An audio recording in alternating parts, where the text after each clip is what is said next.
Gabon guztioi, mai ingurua aztearran dago. Eseri lasai, unibertsitatea baitugu gaia gaurkoan. Hemen, Eusko Ikaskuntzaren irratsaioan, Radio Vitoria.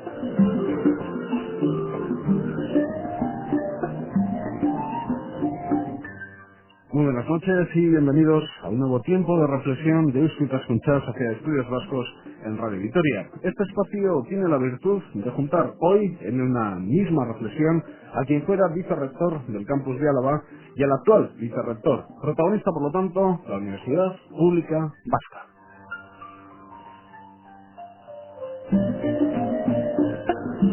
Dos invitados, como decíamos, Joan Sayés, Antonio Rivera, a los dos. Gabón, buenas noches. Buenas noches. Bueno, se conocían Antonio Rivera y Joan Sayés, porque Joan, ¿cuánto tiempo llevas en Vitoria? 8 años. 8 años. Sí, desde el primer momento. ¿Cómo fue ese primer encuentro? Pues a través, como te comentaba, de una conferencia que le impartía aquí en las aulas que hay en la Biblioteca de la Florida, una conferencia de índole histórica, ¿no? En la cual yo como profesor me interesó, ¿no? La temática de la cual iba a hablar Antonio. Y así, después sí que se han dado casualidades, ¿no? Uno de sus mejores amigos también es de las personas que yo tengo más amistad aquí en el País Vasco, otro profesor de la UPV que está en Lejona, y que eso también ha servido para conocernos, ¿no? Anarquismo, utópicos los dos. Antonio, ¿eres utópico? Hasta donde se debe, ¿no? Después de 7 años de vicerrector, uno deshaga la utopía en su sitio correspondiente, ¿no? No, digamos que la experiencia reciente a mí me ha sido muy válida en el sentido de que uno aprecia hasta dónde tiene que ser exigente con la demanda utópica y hasta dónde manda la realidad, ¿no? Pero no dejo de reconocer que el estar metido en un trabajo tan del día a día y que te obliga a ser tremendamente pragmático sí que te hace olvidar muchas cosas, y en ese sentido me siento bien recuperando ese tipo de exigencias porque no está mal. Yo creo que uno se hace demasiado instrumental, demasiado practicista, y bueno, eso es bueno, pero justo para un tiempo, sí. Es habitual el caso de Joan Sayés, un profesional que viene en este caso desde Cataluña a Álava para trabajar en la Universidad Pública Vasca.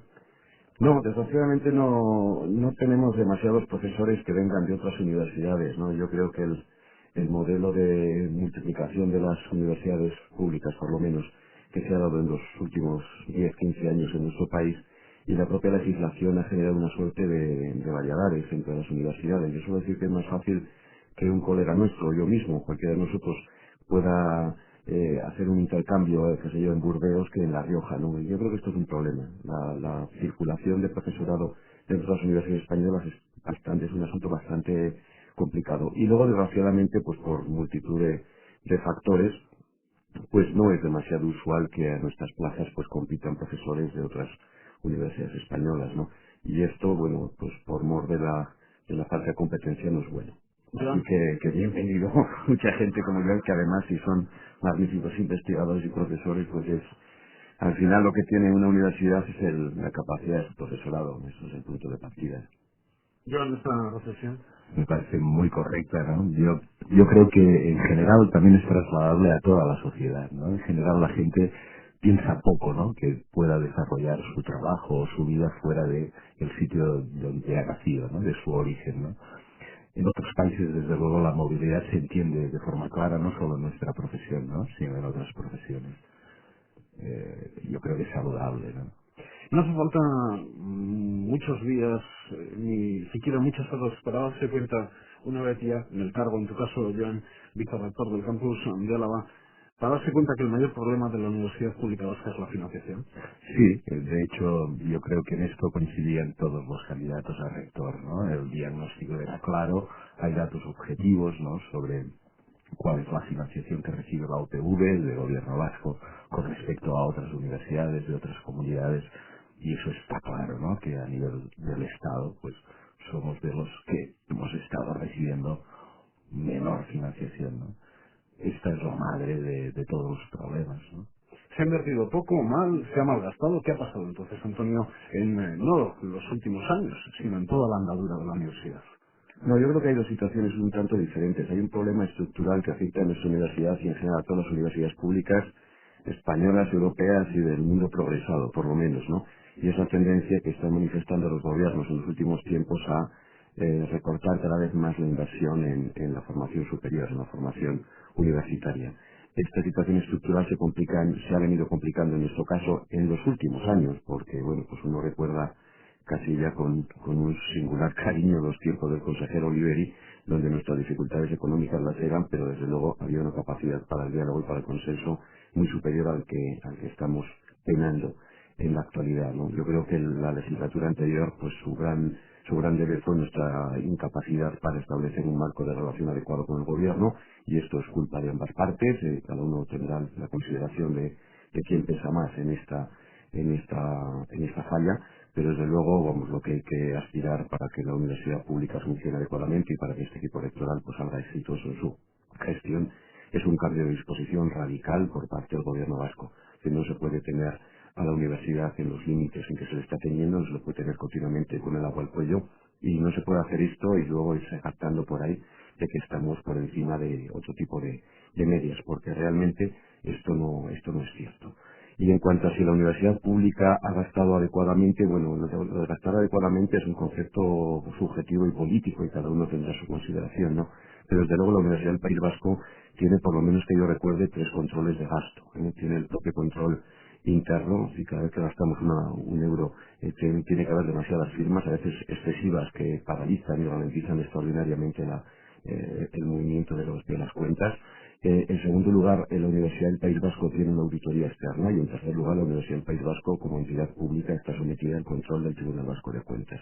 Entonces, cada euro que se gasta está milimétricamente observado, y todo aquello que se ha dicho en algún tiempo y que yo espero que ya sea pues prosa de otro tiempo, efectivamente, no se corresponde en absoluto con la realidad.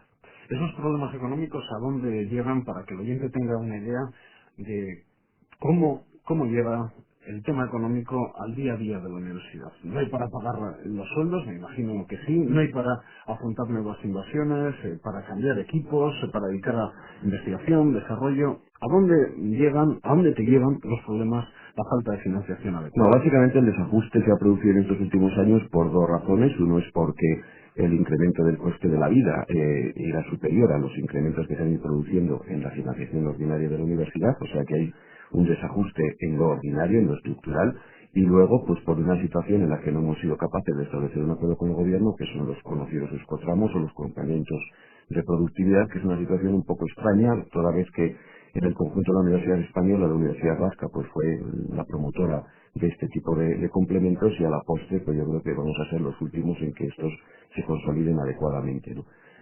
Sobre todo lo importante es la financiación ordinaria de la universidad, y sobre todo la determinación de un procedimiento objetivo de esta financiación que todavía no tenemos sobre la mesa. Es decir, que se determine, miren ustedes, si en lugar de tener 60.000 estudiantes tienen 50.000, si en lugar de tener unas necesidades de infraestructuras X tienen X menos Y, vamos a determinar cuáles son las cantidades, pero es que ese esfuerzo no se ha hecho, y por lo tanto la universidad está todo el día al albur de cuál sea la decisión o la grafia que establezca la correspondiente Consejería de Educación y Universidades, ¿no? Y esto yo creo que no es un buen procedimiento. Y luego además se complica porque en la medida que la universidad está con el agua al cuello en su financiación ordinaria, es a su vez dirigida por la vía de lo que se llaman los contratos programa, es decir, a través del plan universitario desde fuera, léase desde el gobierno, se puede dirigir a la universidad hacia cuáles deben ser sus actuaciones estratégicas, y esto altera sustancialmente pues el criterio de la autonomía universitaria, que se basa precisamente en que la universidad determina cuáles son sus actuaciones estratégicas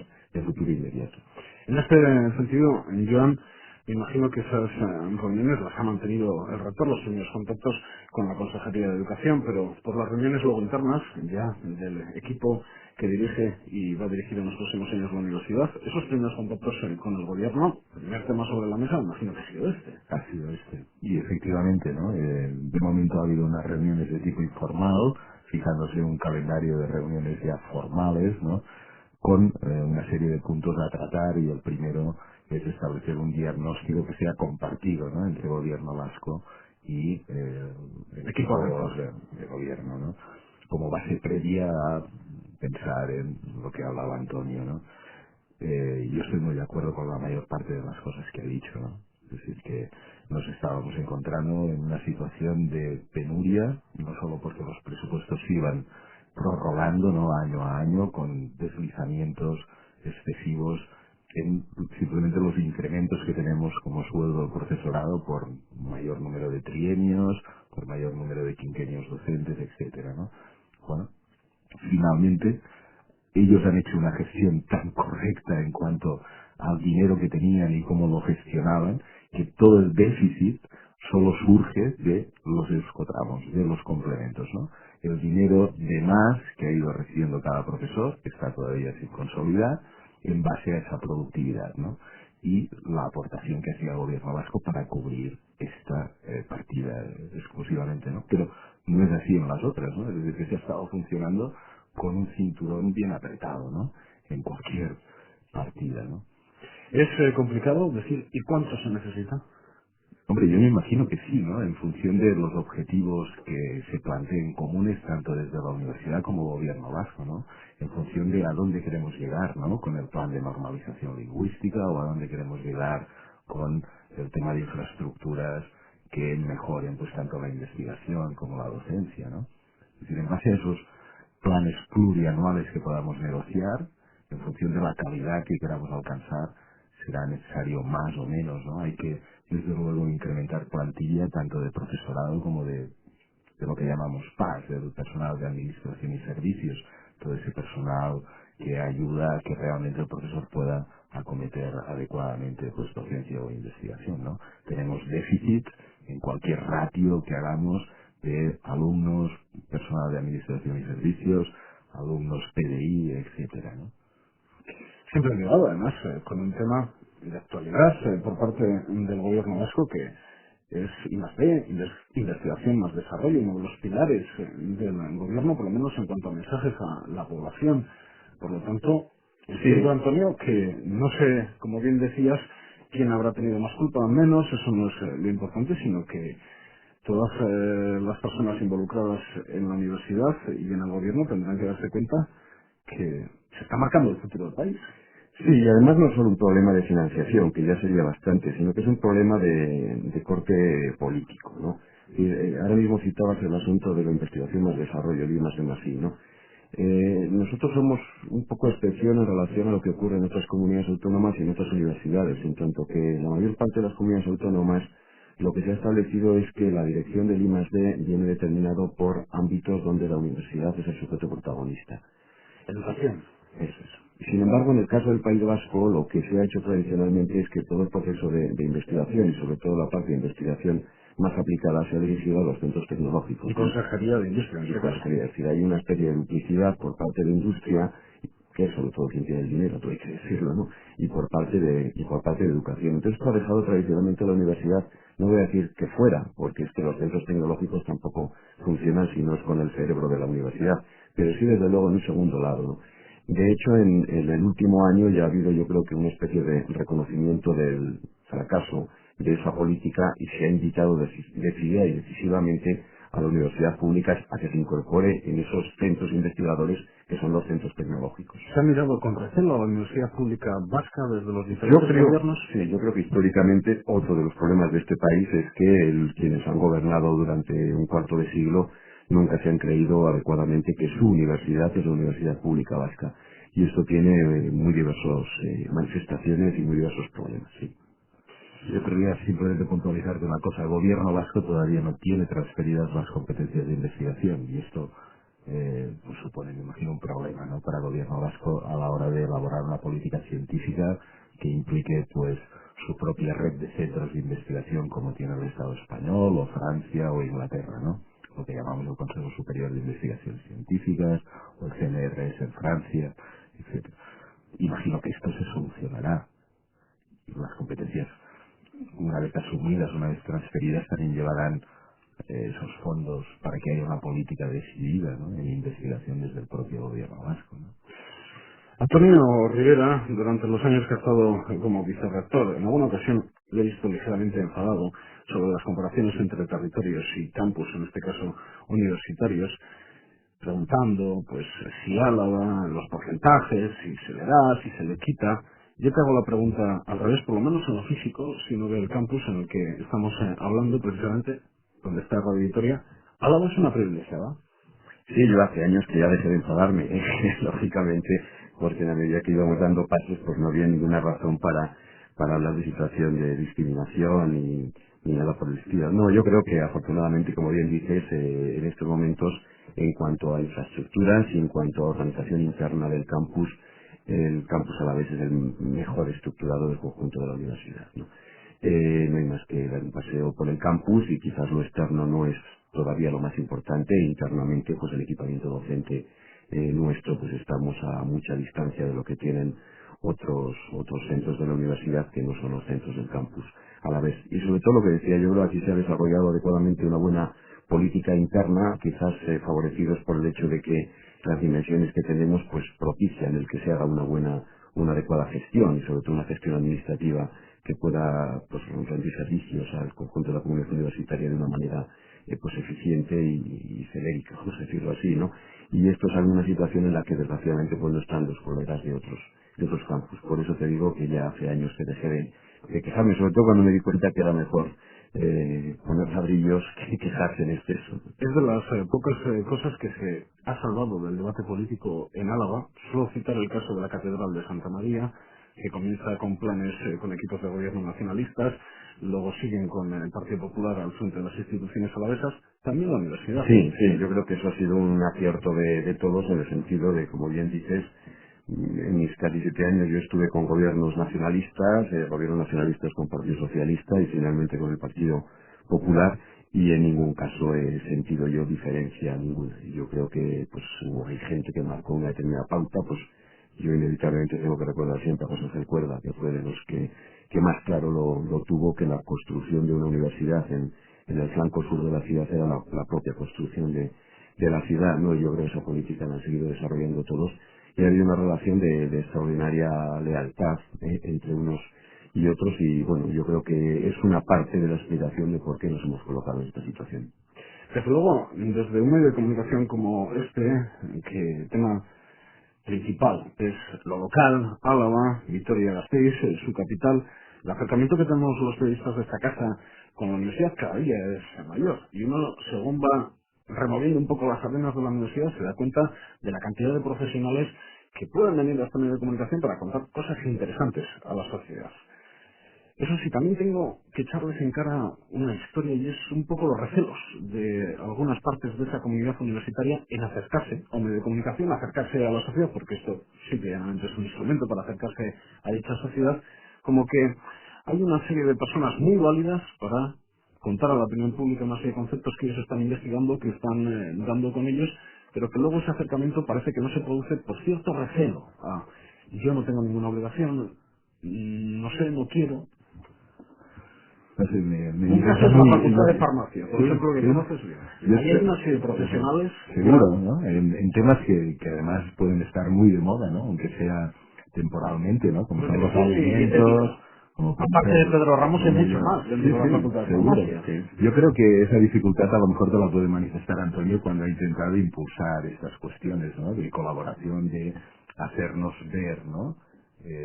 Los distintos profesores de las distintas facultades, ¿no? En la facultad de farmacia, por ejemplo, se realizan las pruebas de maternidad-paternidad. Se realizan. Sí, ese es otro grupo de los...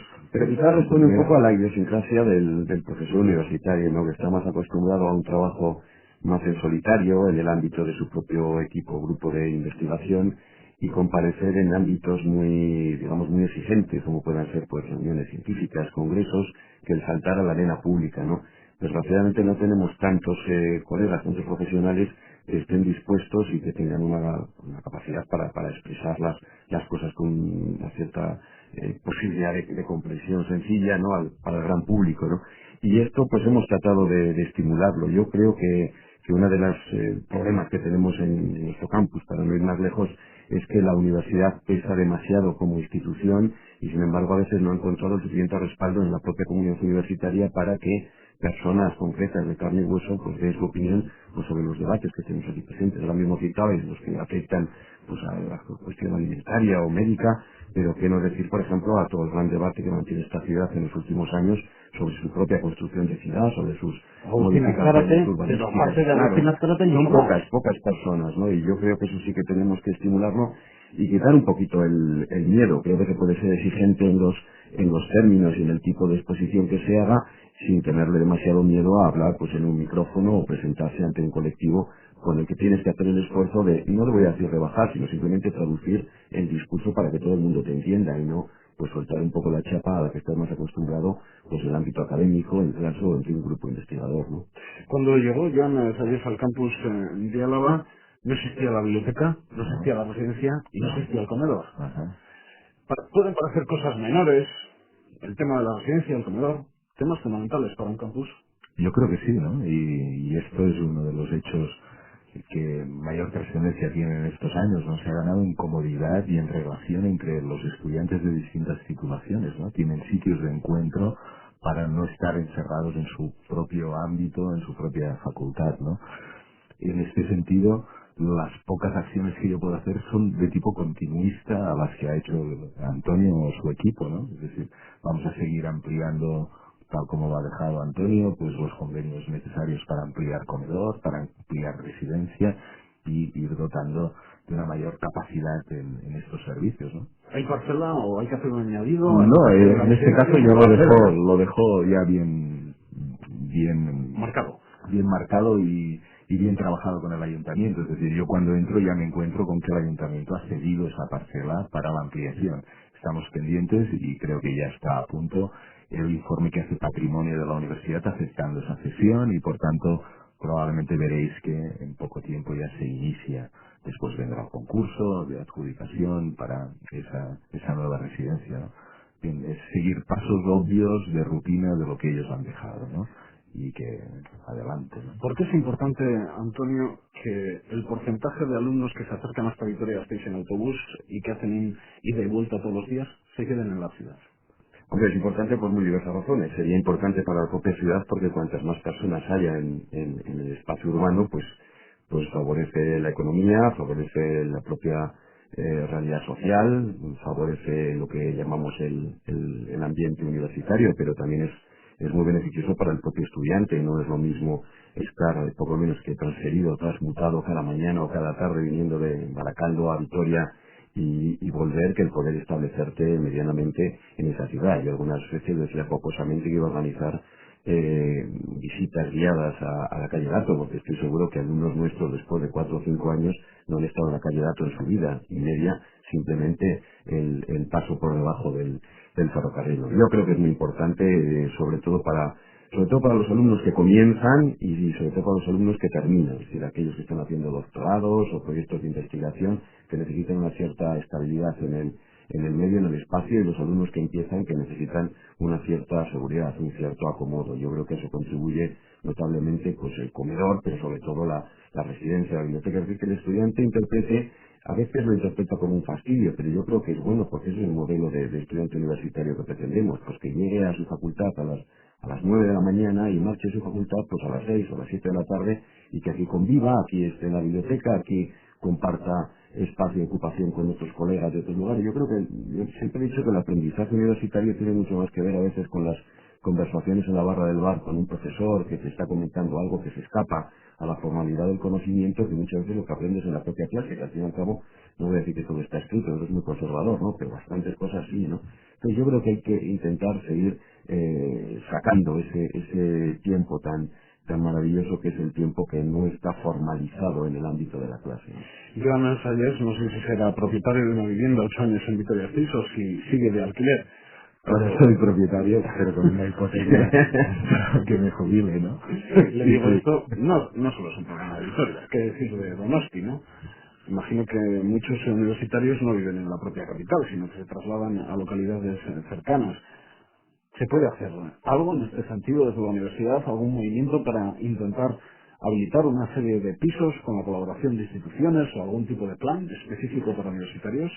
Yo creo que sí, ¿no? Quizás yo solo estoy pensando y desconozco mucho todo el tema de vivienda y de las cuestiones que puedan ser abordadas o ya se han abordado desde las instituciones públicas. A mí lo que me viene a la cabeza es el plan de la Consejería de Vivienda del Gobierno Vasco, que lleva de las 35.000 pesetas. Esto, ¿no? Es decir, de alguna manera que haya esas segundas residencias que están cerradas, que no están habitadas, que se dispongan en ese mercado de alquiler y que el gobierno vasco de alguna manera se compromete a que esos contratos se cumplen. Es decir, quitarle todo el miedo a ese propietario que va a disponer o va a colocar su vivienda en el mercado, ¿no?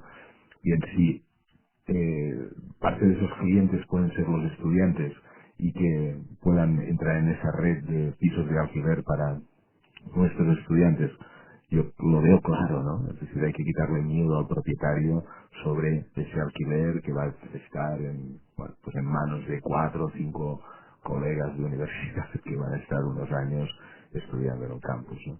Lo que no te puedo decir es cómo se puede gestionar todas estas... Y cambiar la política por parte del gobierno en el sentido de que yo creo que educación tradicionalmente ha favorecido una política de subvención al transporte, ¿no? Eso que se ha llamado de una manera despectiva y yo creo que gratuita la universidad del autobús.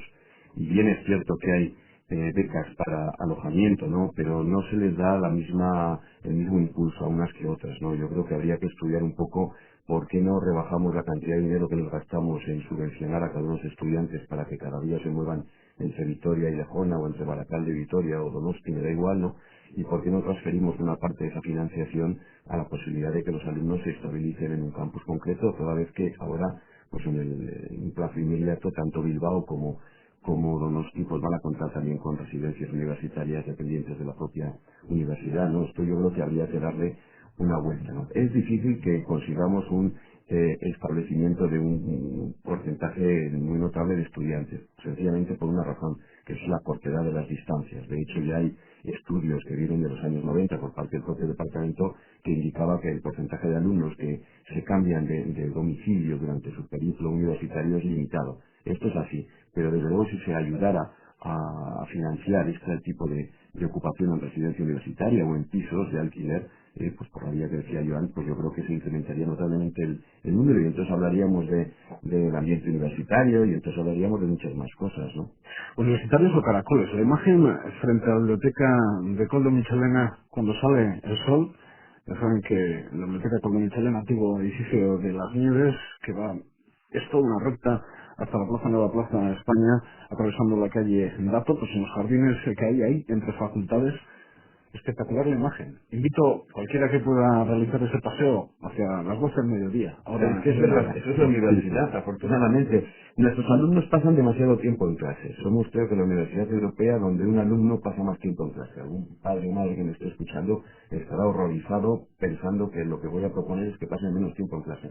Precisamente eso. El alumno tiene que pasar mucho menos tiempo en clase, tiene que dirigir él mismo su actividad por la vía de la tutorización de sus estudios, un poco el modelo ese anglosajón que hemos visto tantas veces en las películas. No sé, un alumno italiano está casi una tercera parte de lo que hace nuestro alumno en una clase, está menos guiado, está menos llevado, un poquito como si esto fuera la continuidad lógica del bachillerato. Y en ese sentido, el que nos encontremos sentados en los jardines los pocos días en que desgraciadamente en Vitoria hace buen tiempo, yo creo que es muy positivo, porque posiblemente en esos instantes estén teniendo, igual tienen conversaciones banales, pero igual hay un 1% que está teniendo algún tipo de conversación un poco más trascendental e interesante, y al final cuando uno deja la universidad se acaba acordando sobre todo de eso, y no voy a decir que sea lo más válido, pero es realmente tremendamente válido. Y luego la universidad también es evidencia, es la época en que el individuo pues está en su mayor plenitud a todos los efectos y creo no me tengo que extender sobre todos cuáles, ¿no? Y está muy bien que también lo rentabilice como paso por la vida habiéndose sacado partido. tenemos que sacarle el máximo rendimiento al tiempo que tenemos por las obligaciones de nuestros protagonistas. Gran, pasó la historia aquel tiempo en el que entre territorios y entre campus había una especie de lucha por conseguir las mismas titulaciones. Empresariales.